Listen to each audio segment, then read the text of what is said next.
episode number 4 with Morgon Latimore talking about Ultraman, Florida. Welcome to the pursuit of the perfect race. My name is Terry Wilson, and with each episode, I bring athletes to you that share their experiences at races in order for you to find your perfect race. We will hear stories from athletes of all ages, abilities, and races of all distances. So regardless of where you fit in, there's something in it for you. Thanks for spending some time with me today. Now let the pursuit begin.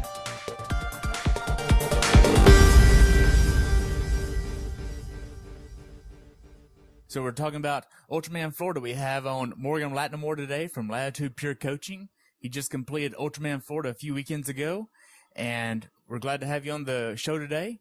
How you doing, Terry? Thanks for having me. Well, I'm glad to have you on. So we're going to be talking about Ultraman, Florida and the triathlon down there. How long have you been doing triathlons? I've been doing triathlons, started in 2012. So what is that, about 6 years? Yeah, about 6 years. 6 years or so. And hopefully I have many more years if my body can hold up. Yeah. Well, how old are you? 39. 39. I'll be 39 in June. Okay. I'll be 39 in June. Yeah. So, I'm usually thinking USMT rules. So what will I be by the end of the year? And I'll be 39. So is this your first time doing Ultraman, Florida? It is. This is my very first, what they would call an ultra triathlon. This consists of a 6.2 mile swim and a 91 mile bike ride on day 1? Correct. And then on day 2, it's 172 miles? I think it was 171.4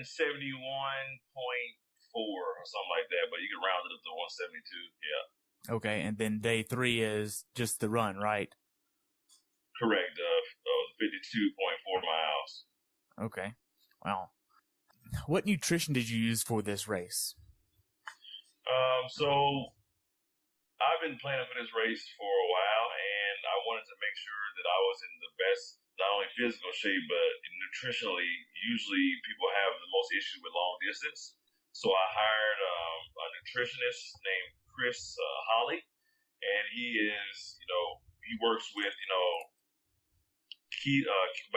ketosis, keto dieting, food timing. So we looked into doing basically get into the keto dieting, and that started in about April 1st. And the first 4 months was a little bit hard, basically teaching my body to burn fat for fuel. And from there, we had to find some other things that would be a little bit more cleaner source of fuel for carbohydrates when needed.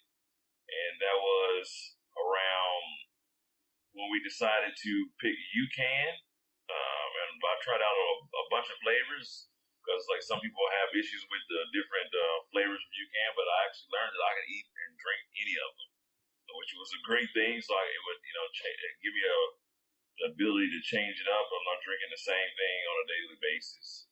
I also had some portables. I worked on using fat bombs. Also, Bump Breaker is my nutrition of choice overall. I like the apple pie and the peanut butter and jelly. So what is a fat bomb or a portable? A portable is something basically, these days everyone goes to the store and buys a Bump Breaker, a Clif Bar, or something like that. A portable is something you create your own nutrition at home. I like the one, it was chicken and rice, and it had chicken, eggs, brown sugar, maple, salt, the chicken sausage within it, and had the rice for my carbohydrates. So it was something that where you need the nutrition, but you wanted to taste the real food. So you make it at home, and there's a good book called Feed Zone that talks about portables and different ones. Fat bombs are good snacks for people on keto dieting. So I had a fat bomb. It was called an almond cluster.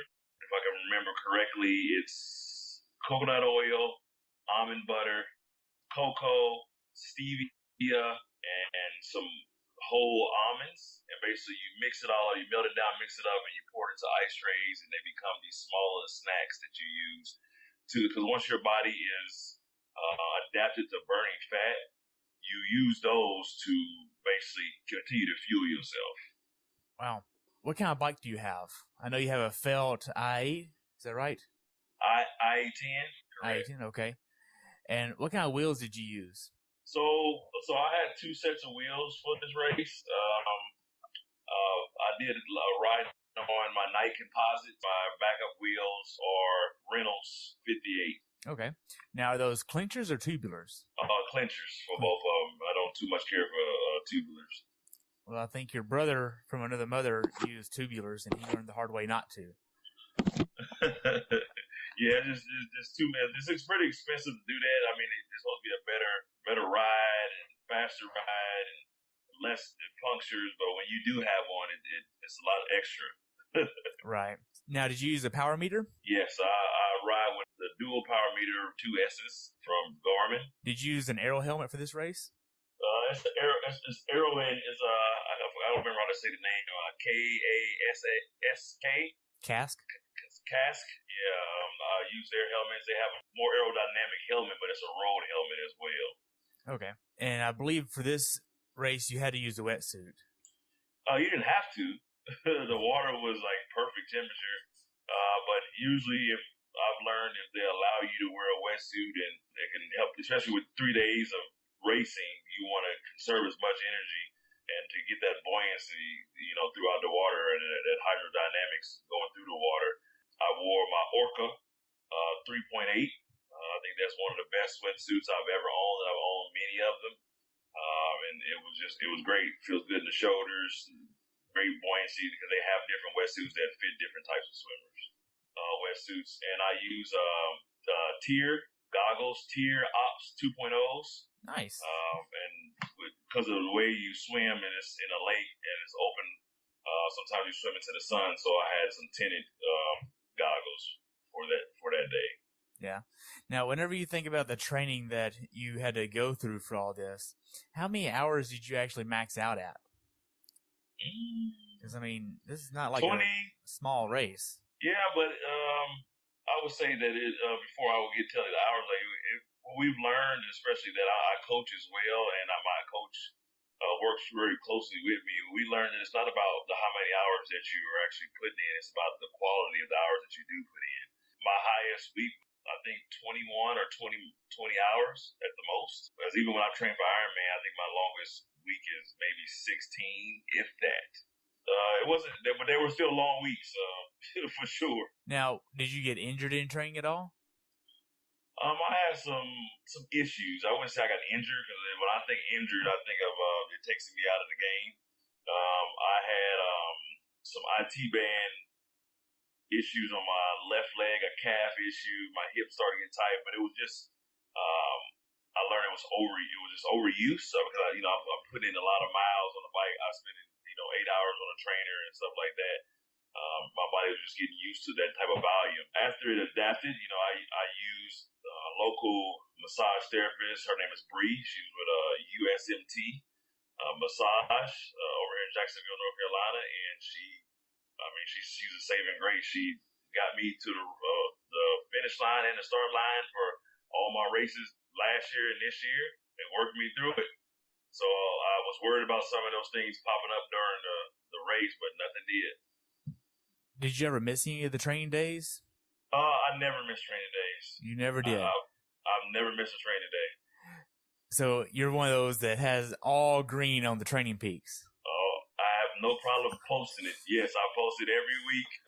I know I don't only do it for consistency, but I do it to kind of lead by example. As a coach, I want, I don't matter if you're doing 30 minutes a day, but I want you to complete that because that consistency, as you know, is going to really what gets you there. It's not that one workout that's going to just set you over top. It's that repeated repetition in that certain pace or that certain zone that's going to get you what you need. And no, I didn't miss a day. I worked very closely with my coach. Not saying that I didn't have schedule changes because I do so many other things. I would in advance let my coach know this is what I have going on this week. What can we do to work this? It may have been 2 or 3 times where I had some things where we need to make some adjustments, but my coach was always there. Tom Fitch was always there to make the adjustments and do every workout. I don't miss workouts. I'm not okay with that. Now, so just so the listeners can actually understand and grasp this, you're an active duty Marine. You've been in for nearly 20 years? Yep, I hit 20 years this year. Okay. And you trained full time for up to 20 hours without missing any workout. Correct. And now time management. Yeah, and you're not a single Marine either. You have a family and 2 kids? I have 4 daughters. 4 daughters. 20, okay. From 20 years old to 1 year old. When I first started this journey, obviously the little one wasn't even born yet. So. Wow. So, I mean, there's really no excuse. I mean, training for something this magnitude, I mean, full-time active duty military and doing Ultraman Florida.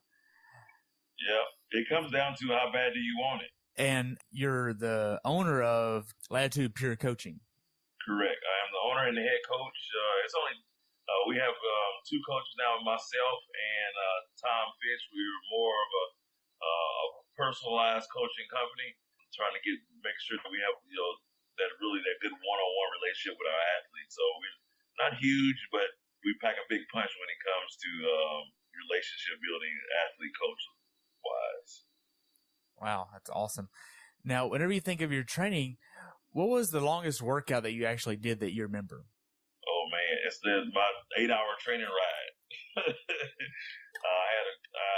I had multiple training rides, and at that point, I remember when I started triathlon, and an hour on a trainer was death on earth.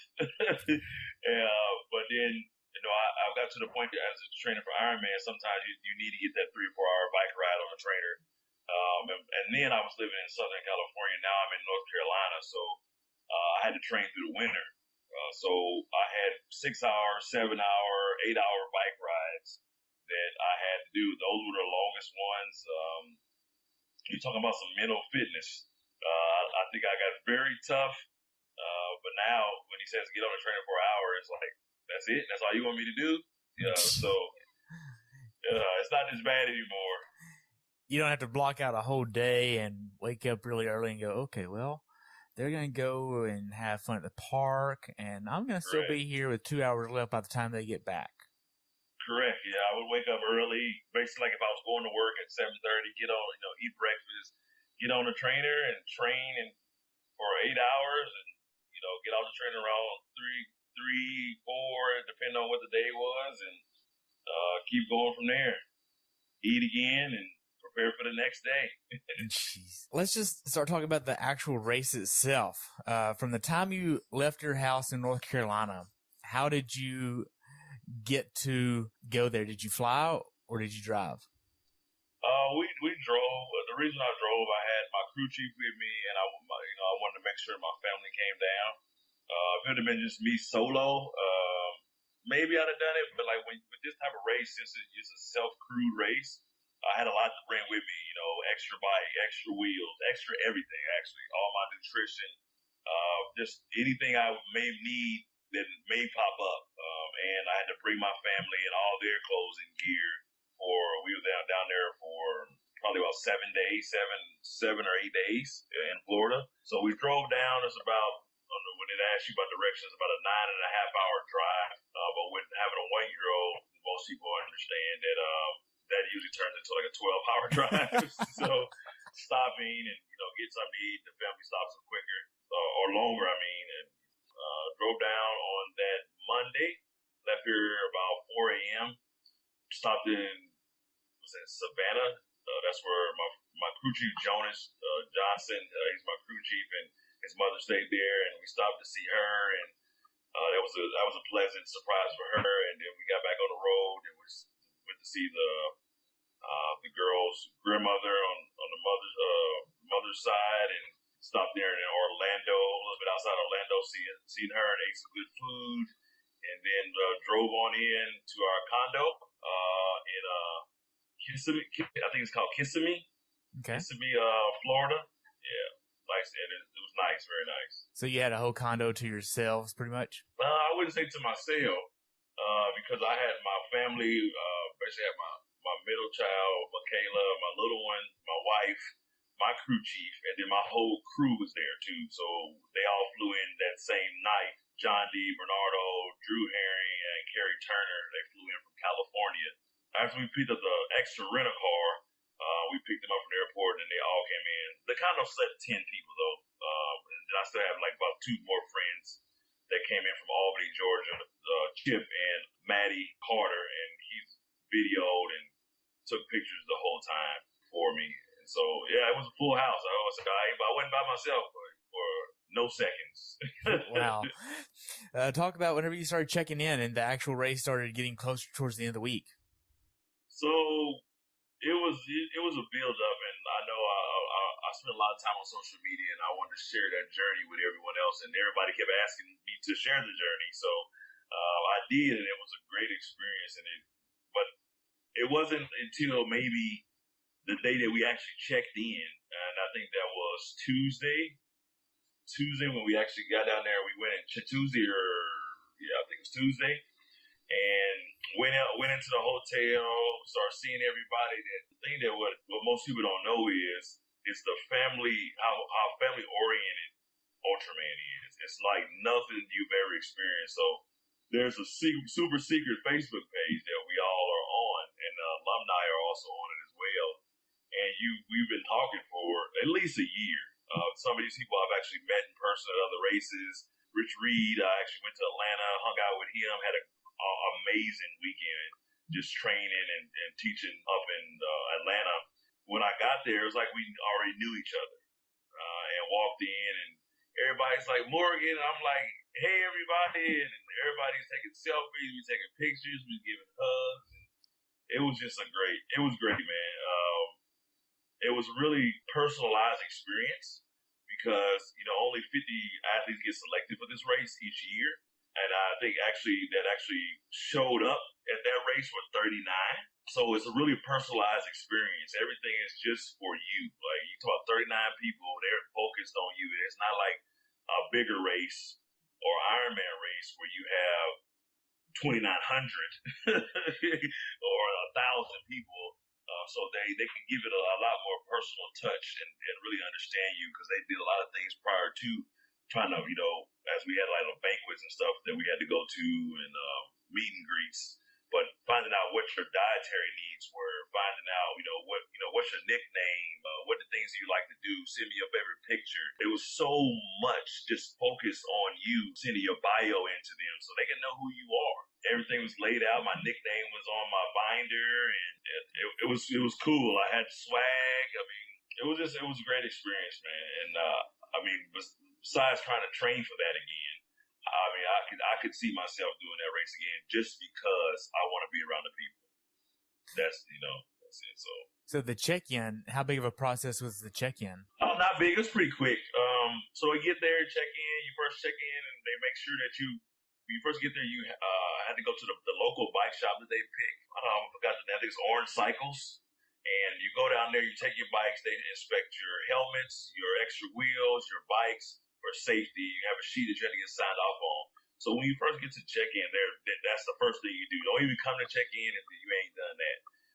They check you had those documents. The crew chief turns that stuff in. Then you move over to the next table where they have your binder and information, basically the routes for all 3 days, the schedule for the chain of events for the rest of the week, what you need to do, crew tips, athlete tips, and just a lot of detail. And it's a small binder that has all that information in there for you. And you really didn't need anything else. Then you move over to the next table where they give you, your swag, visor, crew shirts, my shirt, my other visor, my bag. It was just so much stuff. Like, there's so much stuff. And I'm not a gear person, so to say. I don't go to like the Ironman store and go buy a whole bunch of stuff. But by far, I didn't have to buy nothing because they had given us so much. And when we get to the other part, I'll tell you more about the things that we gave us on the back end. It really made it worth it. Really made the experience more personal. And then after that, you can buy stuff at the Ultraman store. They have a lot of different things, but you sit down with the announcer, and he has your bio that you sent in, and he sits down and he interviews you for you for about 15, 20 minutes. He asks you Really? about your family. Yeah, sits down and asks you about who you are, why are you doing it, and I mean, he asks everything. Like, how long you been doing it? Like, tell me about your mother and your father. Tell me where you're from. And he asks questions that like I wasn't even ready to answer yet, so you're not prepared for that type of information. But it's all about you, because what you'll learn is that he'll be on each day, he'll be at different areas of the race, out there announcing, telling people that are driving by or walking by, like, who you are, where you're from, why are you doing it. And he's in multiple sections on every day telling people about you. Wow. It's like, it's pretty cool. Yeah, it's pretty cool. And after that, we went and ate. So now you skipped over a little piece there. He said, what's your why? What is your why? My why is my family. That is why I do it. My why is my family. My why is my kids. My why is my athletes. My why is the men and women that fought for our country is my why. I'm a true believer, and I think it really solidified itself after I deployed to Afghanistan in 2011. When you see, I don't know if you remember this, they call ramp ceremonies, where they put the bodies on the planes. And when you see that every day, and I'm over there a year, that you understand that there are a lot of people that will never be able to see their families again. They will never be able to do or anything, run, bike, or swim. And that you really grow appreciation for life. And you stop sweating the small stuff. And you try to enjoy that. I almost say try to enjoy it for them. Try to enjoy life for them people. Teaching my kids that, you can do anything. That a lot of people always say, oh, I can't do that. I wouldn't be able to do that. But why? Because that's what you've already trained yourself to believe. And I want to make sure that everybody knows there were a lot of naysayers even when I did this race. You had to do more training. You had to do this. You had to do that. And I'm an ultraman. Where are you? You know what I mean? So it's all about your drive. And my coach told me something, and I'm trying not to get emotional, but my coach told me something. He said, I'm not worried about you physically. He said, because I know that mentally that you can accomplish anything. What I have, I might not be the fastest person out there, but my drive is like no other. You're not gonna outwork me. I'm not a quitter. I don't know what that is like. Failure is not an option. That's just how I work. And my why is that. My why is the people that can't. There are people that literally cannot. They're not here to do it. They're not physically able to do it. Not for the people that don't want to, or scared, or fearful. But if I can show those people that anything is possible, again, that cliche line that we use as triathletes all the time, and the Ironman tagline, it truly is. You have to redefine that. You have to get comfortable with the uncomfortable. You have to get used to being better.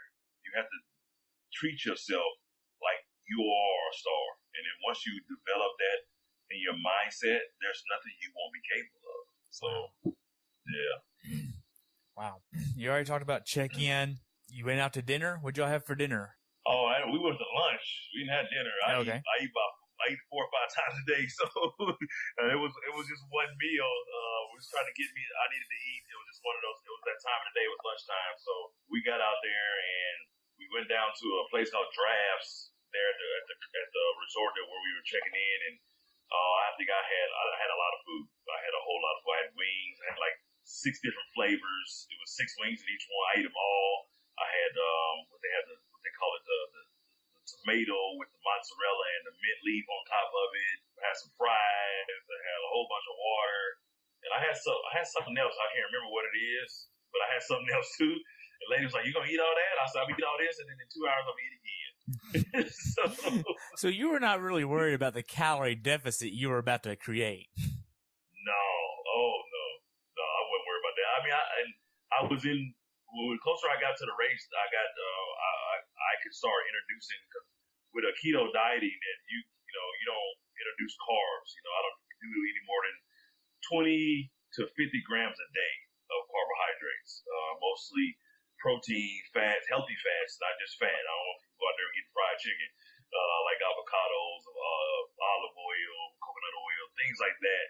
And so I get to start introducing like other things. I feed the beast. If you hungry, you eat. I wasn't worried about it. I'm the type of person, I almost got like a rock gut. I can eat anything. I can eat a cheeseburger during the race and still wouldn't do anything to me. Well, I mean, that comes from eating all those MREs, right? Yeah, I think that might be it, man. I can eat anything. And so we just, I eat to, I feel like I'm about to get full and I stop. I don't overeat. And I eat clean stuff. And I think that's why I eat so much, because it doesn't just sit in my body. I try to eat a little bit cleaner and filter it out. Because even, with this journey, with that, I've lost 40 pounds from the moment that I started keto dieting, and I feel better, extremely better. But yeah, that's about it, man. So the night before the race, did your coach stay at the same condo as you, or was he at a different condo? My coach wasn't there. My coach is in San Diego or Oceanside, California. Okay. He didn't come. Just my crew, my family, and my friends. That was all that was there. But I talked to him 2 times before then, and he just seeing how I was doing, how am I feeling, and I wasn't nervous. The biggest concern I had was day 2, but I wasn't scared. I wasn't nervous. I ate every morning. I slept well every night. And he just wanted to make sure that I was going through the basics. And as you know, as you do triathlons, when you're going through taper, you got those aches and pains and those twinges and stuff like that. And sometimes people that don't know freak out, but that's just your body healing itself. It's just like it's just doing what it does. I was ready. I knew I was ready, and I was ready to get out there and see what I was made of. I think it's the first race I went into thinking like, am I gonna be able to complete this? Just being realistic and logical. Like, this is a long way, and I have 12 hours to do it each day. So I did ask myself those questions, and before a lot of other race people see, they're like, we post a lot of things that are positive on our page. We post like, oh, this is great. This is, I don't miss any workouts. But that's not to say that I don't still doubt myself sometimes. I question the training. I'm a coach, and I still question my training sometimes with my other coach. And that was huge for me. And just I tried to come into this race being honest with myself, letting people know how I truly feel. But I wasn't nervous. I think that's because my coach did everything right. I really do. The last couple of days, we didn't do anything. No bike ride. People were still running and biking. I didn't do nothing. I just sat at the house and ate and watched TV and hung out. And my crew drove me around. And as you know, ain't no building no fitness in 2-3 days. So the hay was in the barn. Yeah, if I ain't got it by then, I ain't gonna have it. So other than that, man, I was ready, and everybody knew I was. And sometimes people were more confident I was ready than I was. Did you sleep much that night? Oh yeah, I slept 8 hours. Like I learned something. You usually are nervous when you are unsure of yourself. That's where the nervousness comes from. Because when, like you said, when the hay is in the barn, when you made enough. What my coach said, if you made enough deposits into the bank, it's time to cash a check. And I was fine. I knew I had done everything I could possibly do. Never missing a workout. There's nothing else that I could have done. I don't think I could have went any harder. And I based it off where my fitness is for me. You'll know that I didn't finish top in the middle or the top, but I finished out of the group. The 35 finished 32nd. I finished feeling good every day. And even stuff like, man, you look good. Because I went out there. We had a plan. The plan wasn't to break any records. The plan is to be in there under 12 hours every day. And, we had a buffer in there, and that's what we executed. And that's what it came down to, brother. When you woke up race morning, from the time you woke up to the time you started to swim, what happened? Well, got up in the morning. I got up at 8. Basically, I had cooked my breakfast the day before. I always do that before a race. I cook my breakfast and put it in, a plastic container, throw it in the refrigerator. So in the morning, I don't have to wake up and cook. I throw it in the microwave or heat it up on the stove, and then I eat my food. I I ate about 3 hours prior to race start. What'd you eat? Then I had 3 pieces of bacon, 4 eggs, half avocado, sweet potato, 5 ounces of sweet potatoes, a bottle of water. What else? I had something else too. Something else. But I ate a lot. But it was real food. It was good, very delicious. I had the night before, I had salmon and Brussels sprouts and rice. Started to get the fatty proteins and the carbs inside me. But I woke up, ate that about an hour before race. I had some berries, strawberries, blackberries, raspberries, one scoop of UCAN about an hour before. And that's when we showed up, basically, about that hour before we actually got to the race start. So we get out the van. I go. First thing I had to go do is pee. You know how race morning is. It's just you gotta go find the porta potty. I went and did that. We had a kayak because this is a self-supported race, so the kayaker has to be out there with you the whole time. We went and got our kayak that we had reserved. Everything else was almost a blur, bro. Really? I started taking pictures. The sun was down, and then it felt like it was instantly the sun was up. But I think it was an hour later. I had everything, and then I stood there, and I'm like, I looked out, and it was a beautiful sunrise too. It was so beautiful. And I'm not like a touchy-feely type of guy. But I looked out there, and it was like the water was glass. The water was in the high 60s. You got your wetsuit on. It's it was just perfect. The water. And then when we got in, I was like, the gun went off, and I was like, oh my God, where's my kayaker? So I'm swimming. I said, you know what? I'm just going to swim, and he'll find me. Not to put it out there, but it was me and another black guy that was out there racing. I said, he'll find one of us. And the other guy's rich. Yeah, rich. Yeah, so I know I'm not going to be mistaken for somebody else. So he found me. Jonas found me, and we swam. And I actually, for the first 7,000 meters, I swam to exactly what I trained at. I didn't even try. It was perfect conditions. But then when we came, we go out and did a figure 8, and we came back and had to come under a bridge on the way back. And as soon as we came out into the open big lake again, there was a current. And I didn't learn that there was a current until after the race, but I went from swimming basically my 150, 149 pace to a 3-minute pace. That current was so strong. I thought I was like, we're not getting closer to the buoy. And I was getting I was so frustrated. I kept asking him, do you see the buoy? Do you see it? Because I couldn't see it because I'm in the water. And he's like, it's right there. Can you see it? I was like, no. I said, I'm just going to swim. And I swam and got to a point where it was you can swim or you can walk. And if I could touch the ground with my hand, I just walk. I mean, I can walk the same amount of distance. And I walked a little bit, and then it fell off again. Just take a breather. And during that time, I said I took this time to eat, and I took a UCAN again.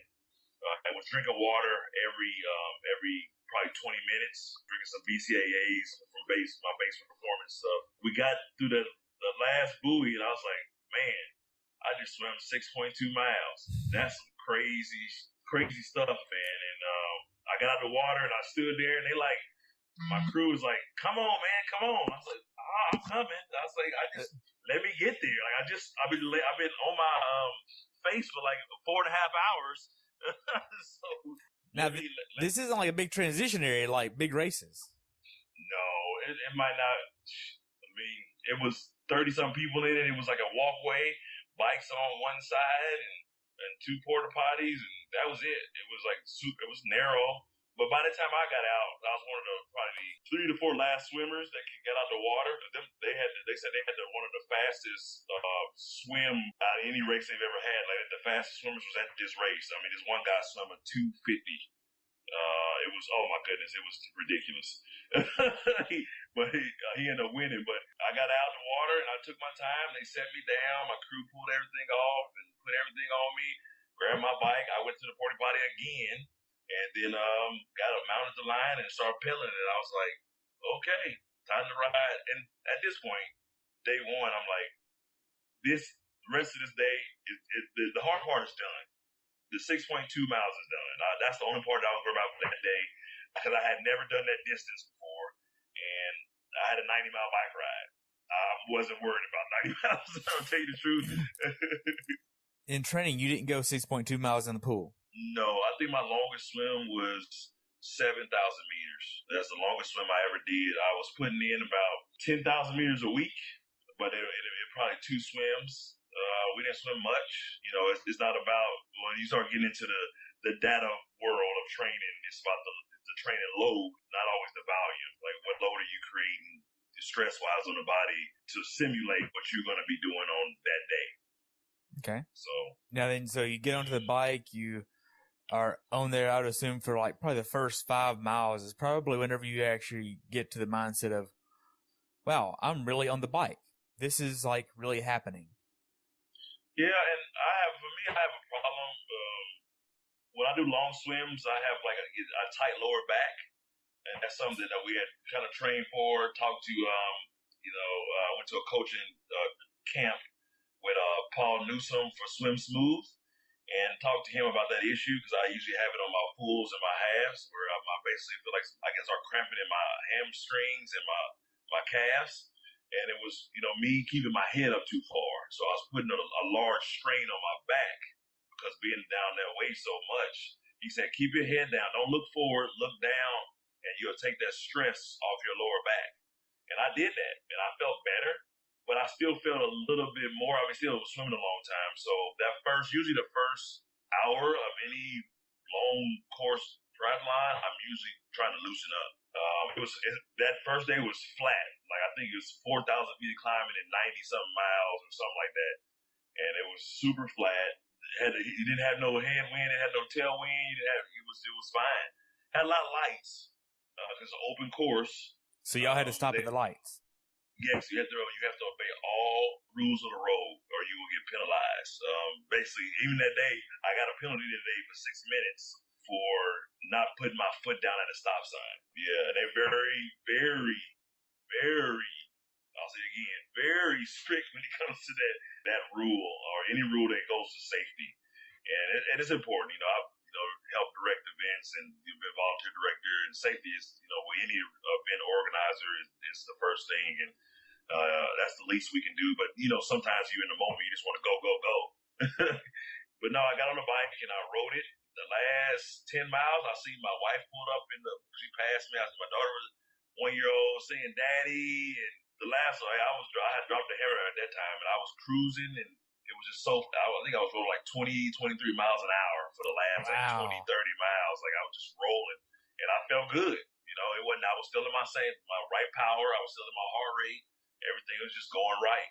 The nutrition was perfect. The weather, it didn't get hot that day. It was stayed overcast. So put up to got about a mile in, and I started hearing the announcer. I'm like, I'm about to be done with day one. Holy hell! You see the post on Facebook. You see the post on YouTube that you've looked at, before while you were training, of other people finishing. And I roll up, and my crew's there. All my daughters are there, and everybody's just there waiting. And you roll up, and then you just stop and like, damn, I'm done with day one. I'm done with day one, and it's a sense of accomplishment that you get each day. And that first day was just like, it was surreal, man. And I haven't had a moment like that probably since boot camp. Wow. 20 years ago, that moment that you do have that pride that you like, I've accomplished something that most people will never accomplish. At the end of the crucible when they hand you the EGA, huh? Correct. Yep. That's the exact feeling. The very emotional moment. And I think that's, especially with other people that like myself that do these long distance events. This is my first one that long. I'm not gonna say I do it on a regular basis, but I am looking for more long distance stuff. We're looking for that challenge. We're looking for that sense of accomplishment. And it's not that, maybe we're a little crazy, yes, but we want to test ourselves. We want to see what we're capable of. And I truly feel that on day one, I tested myself and I passed. And it felt good, man. Wow. It really felt good. So then you got done with the bike. Did you go and immediately get like a massage and then go to sleep?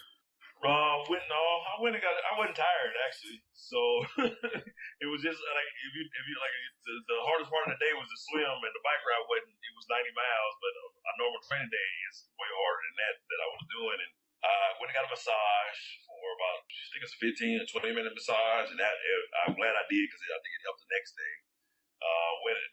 We stopped at a place where it was like a bar, a food bar type thing, like a sports bar. So I got a salad, some chicken breast and things like that. That was my first meal.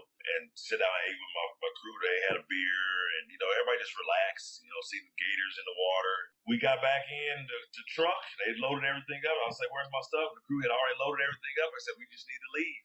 We left. We went straight back to the house. They started preparing everything for the next day. I took a shower. I got into my rapid recovery boots. I ate again when I first got there. Took the shower. Got in the boots, stretched out a little bit, packed my bag for tomorrow morning, got everything ready. And I just chilled out for the rest of the night. And then I went to sleep around 9:30.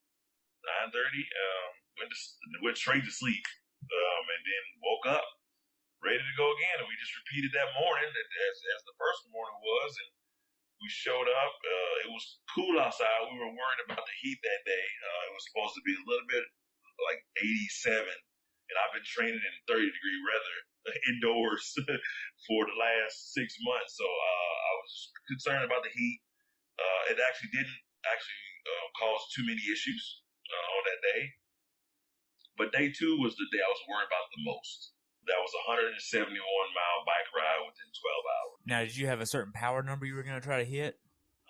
We were looking for me, like 120 watts. It's like 50% of my power at that time, because we hadn't been doing no real high FTP stuff. So I'm usually carrying, if I'm doing like short distances, like 250, 260 watts. That's my normal FTP. But my FTP was lower because I was just doing long aerobic stuff, getting my body able to be more efficient for the long distance, really build my diesel engine. So we were going at about 50% of FTP. Did you have a cadence you were trying to hit? No, I didn't count on it. My body, whatever my body says it wants to do that day, that's what it does. I'm looking at the number. I try not to go I usually even naturally, I'm above 85 because I just run better off the bike above that. I've trained myself. I used to be low, masher. Over time, that's gotten better. And then, I held about 110, and what I was looking for was like 15 miles an hour average. That's what I was looking for. Just stay there. That was comfortable. The first 30, 40 miles, I felt like shit. And I held my numbers. I wasn't struggling to hold my pace, but mentally, I was not doing well. The first time I stopped with my crew, and they were like, "You all right?" I was like, "Yeah, I'm good." And I was really short with everybody, and I just got back out. And I didn't. Then you don't think nothing of it. You're just thinking like, "Man, maybe I just ain't warmed up yet," And then the second time I stopped, I was actually getting frustrated. And then like one of the crew members, Carrie, she asked me like, "How are you feeling?" Something told me just to tell her how I truly feel. And I said, "I feel like shit." And like I'm holding my numbers, and so I get back on the bike and I start riding. I just like give me my stuff, and I took off again. They called my coach and they called my nutritionist because they were standing by all weekend for me. And so even though they weren't there to support you, they were on standby to help your crew help you. Correct. Wow. Correct. Yeah. So they called both of them. The coach was like, "You need to make sure you hold the power." We went back and forth because the power thing is the backside of this course is 5,000 feet to climb in the last 70 miles. And he wanted me to hold this lower number. And I'm like, that is not possible. Because when I start climbing, my normalized power is going to climb. Because we regardless of what we at, we still got to think about the next day and finishing. You have to balance that. Like, where do you meet in the middle? Because you can't go so slow where you're not going to finish, because there ain't no next day. But then you can't go so fast where you crush yourself and then you don't even finish the next day. We came to agreement, and we ended up at finishing at 110. I was at 125 normalized power for that day. And it was a lot of climbing. And I did to manage that number still was very, very good because I did train at the number anyway. And then the biggest change, they gave my coach, my nutritionist said, give him one fat bomb and a banana. They gave me that fat bomb and the banana, and I think they gave me nitrous oxide. I was a whole nother person. Like I was talking, I was joking, and I was moving. And I started catching people, picking them off, because I was at the back of the field at this time. Like, I literally was the last person when we started, because I know how to pace myself. And just because everybody else takes off doesn't mean I'm going to take off too. And all those people that took off, I passed like 6-7 people by midway. And then when we started climbing, coming from, Southern California, I wasn't shy from that. I'm a climb. I know how to climb. I know how to descend. I'm good. I know how to make I've learned how to make the bike work and me do less. So I got to about a mile out. I was like, I seen a volunteer.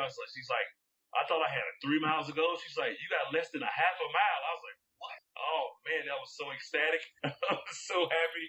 And I came around that corner, and my family were there again. My crew was there, and the assistant race director, Jen, she was like that. She's like, you scared me.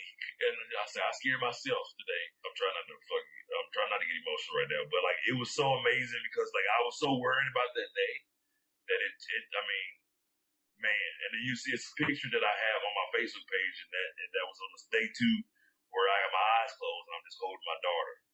Like, cause it was just one of those days, man. It was a long day, and I was the first time, and we talked about at the beginning where failure is not an option. I don't fail that often in my life. So that is probably the first time in probably 20 years that I've been close to not completing anything that I've set out to accomplish. Shoot, I got there in 11 hours and 32 minutes. Wow. Yeah, that was my first day. I finished like 10 hours or something, and the next day I was flirting with the cutoff, and I ain't never been in a place in my life in any race where I flirted with the cutoff. I just a decent genetic makeup. I'll say it that way. I ain't the pro, but I ain't never had to worry about that before. And got my massage again, and it was crazy because during my massage, this lady said, I was talking about everybody else. She said, yeah, this guy came in and he rode an extra 24 miles because he went the wrong direction. Well, that essentially adds up to almost 200 miles, and he still made the cutoff. It was good, man. That's crazy. So, did you have any mechanical issues on the bike at all? Nope. No flats, nothing. Nope. Wow. I'm a gear queer, so I had everything. I took everything into the bike shop, had everything redone, new cassettes, new chains, the overhaul, everything, all new bearings.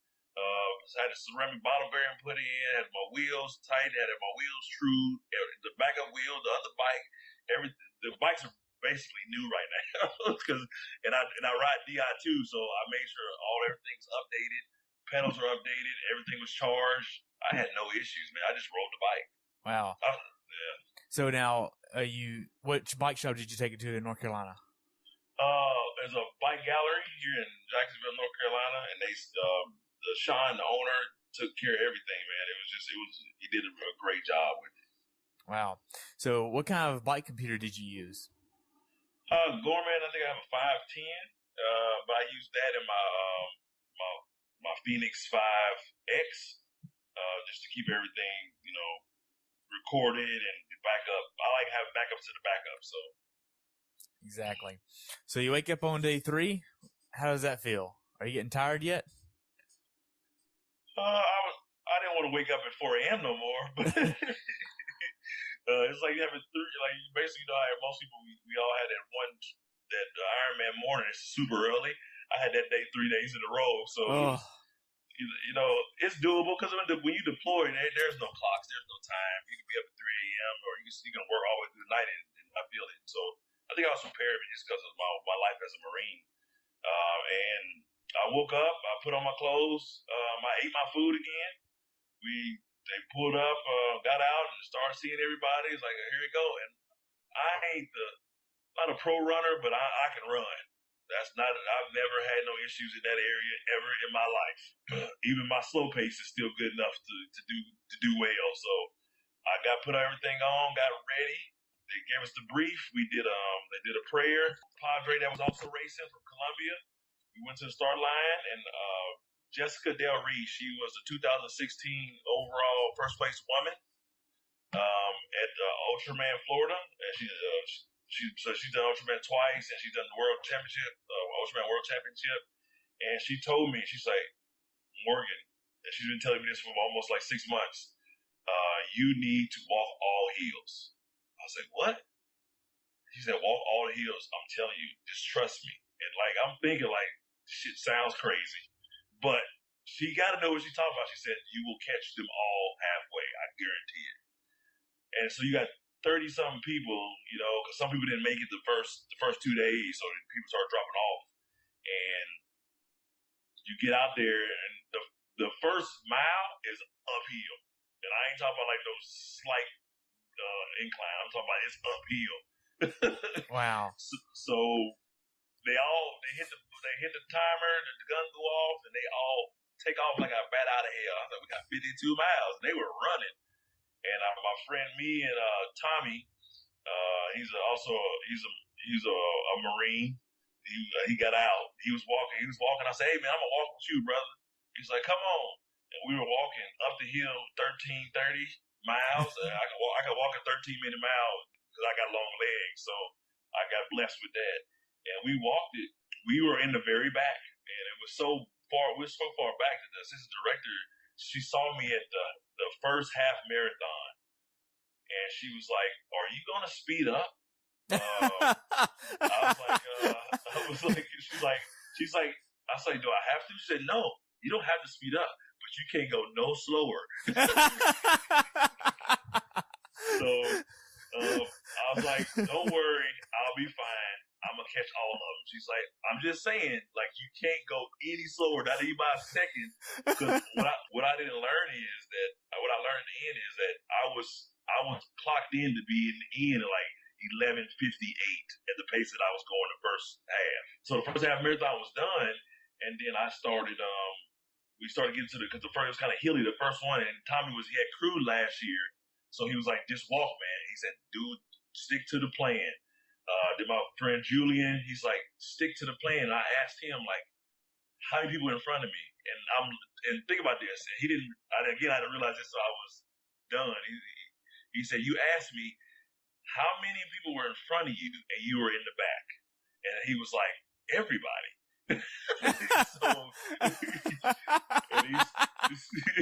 So he told me, he was like, don't worry about them. You have a plan. You stick to the plan. What they doing doesn't matter today. What you need to do is what you need to worry about. Don't matter about nothing else. Probably some great advice. You know, the support out there is so amazing. And I did that. I stopped. I said, you're right. You're right, Julian. And I did that. And the second I hit the marathon mark, hit 26 miles, and they was like, how you feeling? I was like, I still feel like I could drop it. I still feel like I'll run. I was running, walking on the hills, averaging 11:30 miles when I ran with the walks.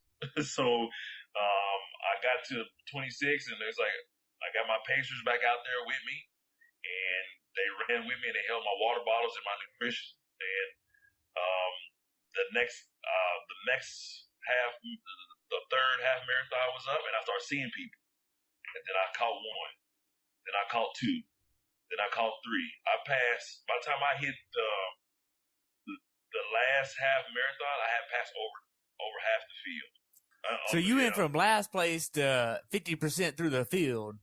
Yeah, and it was, some people didn't make it, and 2 or 3 of them didn't make it, and so I think I picked off maybe about 10 more after that, and I could see people, and I just started, I got to a point where I was like, okay, we got 6 miles to go.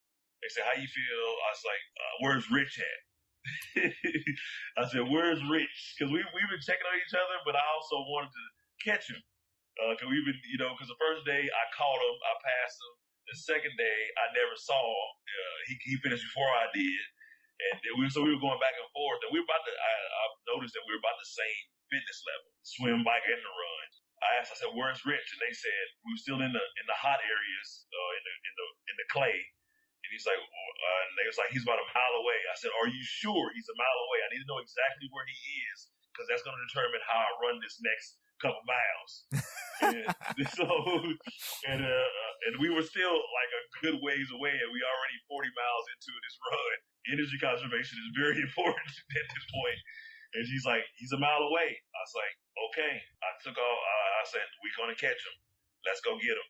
and I went from 11:30s. I dropped down into 9s. We went down, and at a certain point, I saw him, and then when I saw him, I picked up the pace, and I went by him hard too, really hard.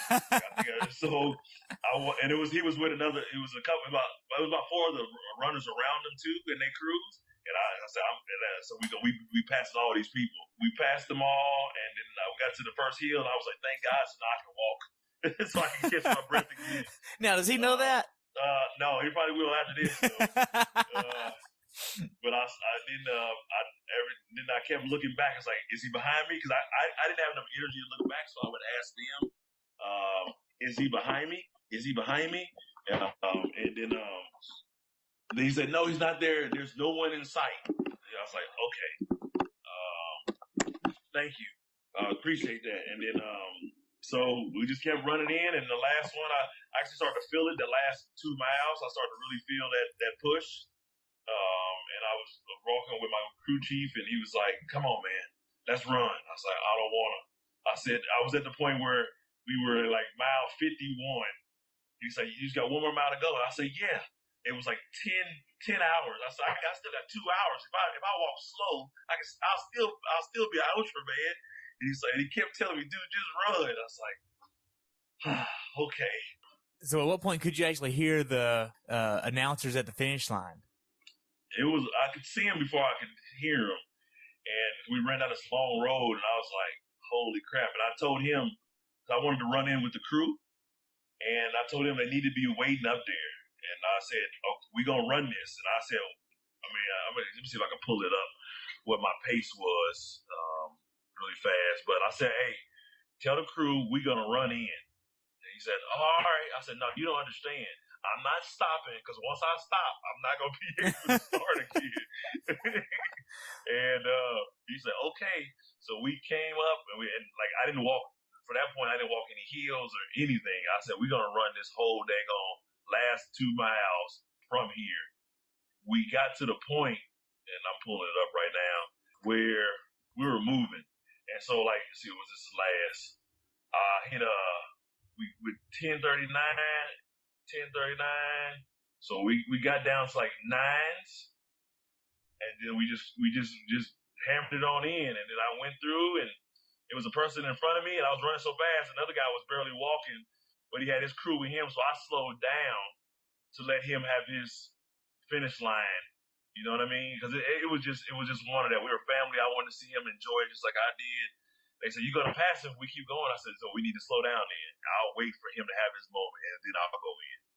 And we slowed down, and then they put the finish line, the tape up and everything, and I said, we ran through together. And then I stopped, and I was like, holy crap, we did it. We did it, man. And a lot of things went through my head, pictures was going, and then all the pain that I hadn't felt for 3 days kicked in. I couldn't stand, I couldn't walk, I couldn't eat, I didn't want to do nothing. I didn't want to sit down because I didn't want to have to get back up. And it was crazy. And I had got a text from my coach. And I'm not going to share it on here, but he said something that was so heartfelt that I lost it. I just lost it, man. Really? Yeah. And the picture is on that's another picture that's on there. My wife is just there, just talking to me and said, "You did a good job." And my wife was a Marine as well, and to hear her when she says those things to me, it mean a lot. I don't show a lot of emotion, so for me to lose it in front of hundreds of people, I just couldn't hold it back. I tried. I just tried. And I just, I said, you know what? Fuck it. I just let it go. And I just lost it, man. And it was just, because it wasn't, I didn't just to do this for me, man. I didn't want to let him down, and I didn't want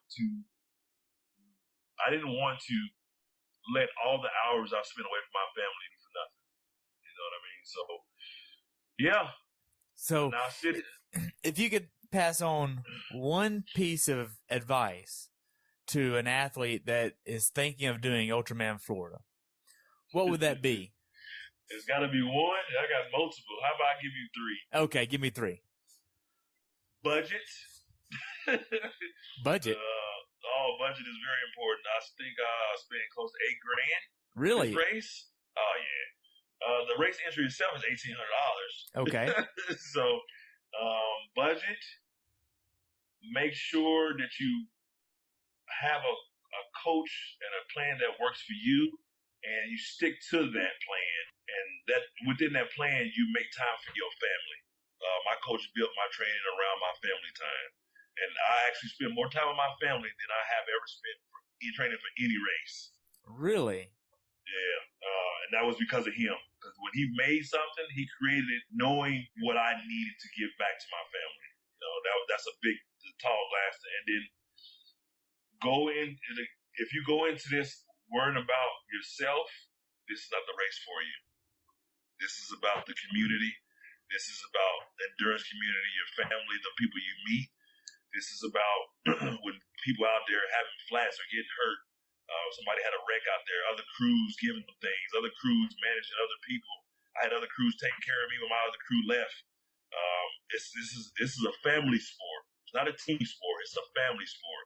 And if that's not what you're about, this race ain't for you.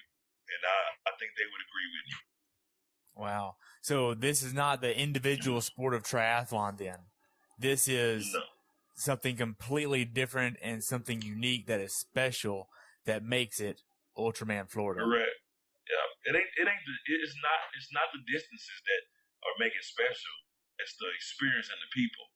You can go do 170 miles right now in 12 hours. You can choose to do that yourself. But you're nothing. I'll say this a lot of times. Nothing great is ever accomplished alone. So think about that. That's it, brother. Wow. Well, thank you so much for everything.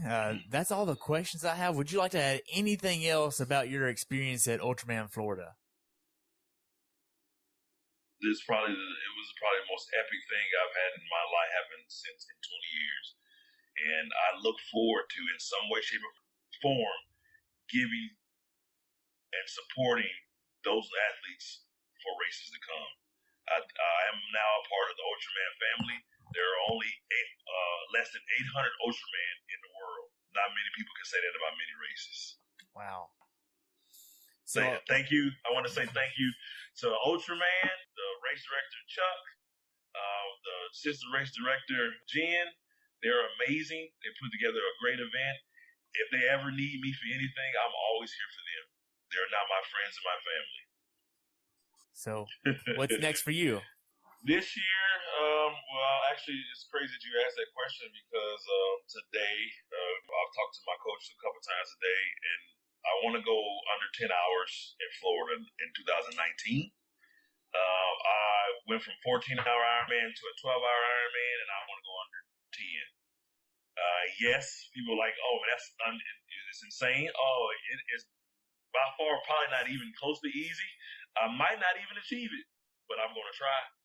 And I'm going to give it everything I got. And as long as I do that, I'll be happy. I looked at some longer stuff like the triple and double anvil, the Deca Ironmans, 100-mile runs. So you never know. But there will be more epic adventures in my future. And I hope to bring along the endurance family with me. Well, Morgan, I just want to take a second and say thank you for your time. We've been friends for quite some time already, and I look forward to following you in the future. Thank you for your service as a Marine, for serving our country. I appreciate it. Thank you for having me, man. It was a blast, and I hope somebody can they get something from this and learn something, and I hope to see everybody out there. All right, Morgan. So, hey, thank you so much. If somebody wants to reach out and follow you, how can they follow you? They can follow me on Facebook, Latitude Pure Coaching, and also my website, lpurecoaching.com, and Instagram is Latitude Pure Coaching. And you can find me at any time. Shoot me a message, shoot me a text message through those avenues, and I'm always here for everyone. Awesome. Well, thank you so much, and good luck in the future. Hey, everybody. Thanks for tuning in today. If you were able to learn something from today's episode, take a minute to leave us a review over on iTunes or share it with a friend. This will help us share it with even more athletes. If you'd like to learn more about who I am and what I do, check out my website at CoachTerryWilson.com, where you can find the rest of the episodes of this podcast as well. Until next time, continue the pursuit.